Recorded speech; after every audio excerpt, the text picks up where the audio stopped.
તો જો તમને અહીંયા રોજના પગ દેખાતા હશે. કાલે મેં તમને આ જગ્યાએ બતાવ્યા હતા, તે ગાયના પગ હતા, આ જે ઢોર હોય તેના. પરંતુ આજે રોજ આવેલ છે રાતે. તો ગઈકાલે આપણે જો અહીંયા ધાફલા લગાવી ચારી બાજુ, પરંતુ તેમાં વાયર આપણે નહોતો બાંધ્યો. તો અત્યારે આજ રાતે રોજ આવેલ છે અને 5 થી 6 જેવો રોજ આવેલ છે. તમે જુઓ અહીંયા બધે જ રોજના પગ છે અહીંયા, બસ ત્યાં પણ તમને દેખાતા હશે. અને આપણે જો કપાસના છોડ પર નાના છે તો રોજ વધારે અથવા તો ઘણા ટાઈમે આવ્યા તો તેમાં જે નાના છોડ રહ્યા તેમાં પગમાં આવીને છોડ ભાગી પણ શકે છે. તમે જુઓ એક જગ્યાએ તો તેવી રીતનું પણ કરેલ છે. તમે જુઓ આ રીતના રોજ કાંક દોડે એટલે આ રીતના કાંઈક જે છોડ રહ્યા તે બેટી નાખે છે. તો અત્યારે તો આપણે જો હું ઝાટકા મશીનની જે દોરી આવે તે લઈને આવી ગયો હતો આપણા ખેતરમાં. અને તમે જુઓ અહીંયા પડે છે તેના ફેટલા, આપણે જે ફેટલા કરીને મૂકી દીધા તે અત્યારે કમાઈ જશે હવે. તો પહેલાં તો આરી દોરી આપણે બાંધી નાખીએ ચારી બાજુ જ્યાં આપણે ધાબળા લગાવીએ ત્યાં, અને પછી તેમાં ઝાટકા મશીન આપણે લગાવી દઈશું. અને આપણા જોડે કયું ઝાટકા મશીન છે અને કઈ રીતનું છે તે પણ હું તમને પછી વિડીયોમાં આગળ બતાવું. તો પહેલાં તો આપણે જે આ દોરી રહી તેને આપણે ચારી બાજુ લગાવી દઈએ.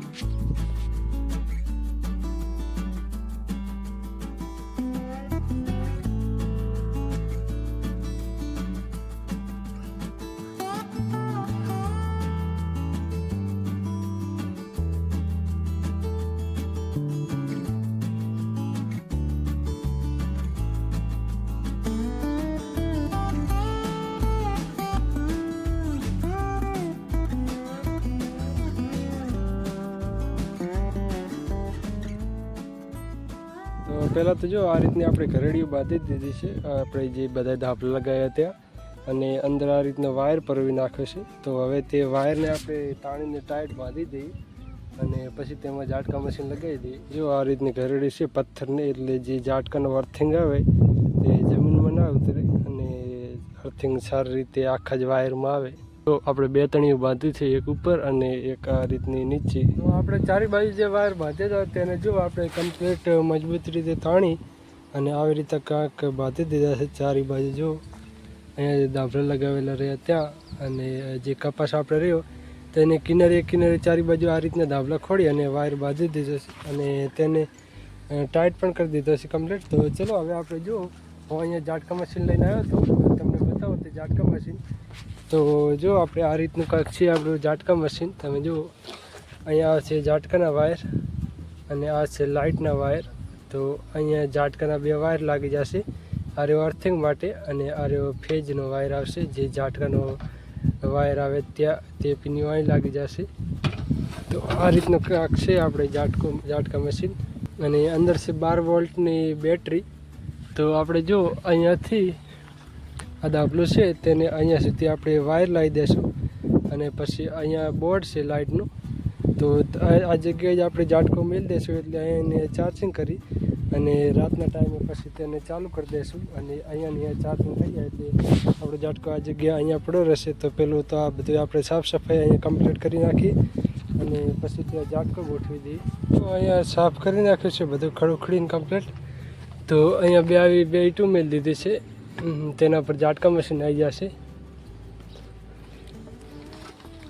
તેની પર પછી આ રીતની થેલી ઢાંકી દઈશું.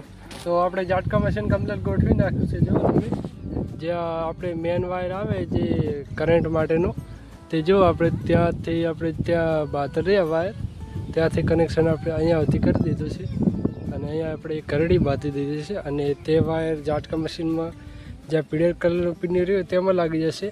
અને એક અર્થિંગનો વાયર છે, અર્થિંગનો વાયર જો તમે આ ધાબલાની જે તણી આવે ત્યાં બાંધી દીધી છે, કેમ કે આ ઊંડા સુધી હોય એટલે તેમાં અર્થિંગ કમ્પ્લીટ લાગી જાય. લાઇટ આવે અત્યારે જુઓ તમને બતાવું, આપણે જે અહીંયા બોર્ડ રહ્યું જે સ્ટાર્ટર ત્યાં આપણે આનું કનેક્શન કરી નાખશું.